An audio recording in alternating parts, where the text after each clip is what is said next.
Gap announced it's closing more than 225 Gap and Banana Republic store locations this year. That's nearly 3 times more than it previously announced. Gap, which owns the Banana Republic brand, announced in March it would close 90 stores. The drastic increase shows how much retailers are struggling during the pandemic. Gap had a rough second quarter, which included temporary location closures prompted by the pandemic. Gap says most of the closures will be in malls. Amazon has launched its first wearable device called Halo. It can not only monitor your activity and sleep, but also your tone.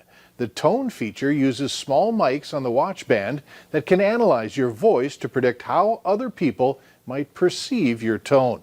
Users can opt out of this feature. The Amazon Halo band costs just under $100. It comes with 6 months of free membership to the app, which otherwise costs about $4 per month. The nation's first confirmed case of COVID-19 reinfection may have been reported in Nevada. Researchers say a 25-year-old man first tested positive back in mid-April. He recovered, but then got sick again in late May, and the illness was more severe than his initial infection. The scientists say genetic sequencing revealed the strain for the second infection was slightly different than the first.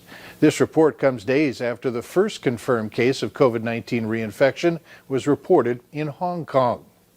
New research suggests that children can shed coronavirus for weeks even if they are asymptomatic. The South Korean study looked at 91 children who had tested positive for COVID-19. Roughly 22% remained asymptomatic, while the remaining had symptoms detected before or shortly after their diagnosis. All were tested about every 3 days, and the virus was detectable for an average of about 2.5 weeks. Another week of high school football. Beth joins us next with highlights and scores galore.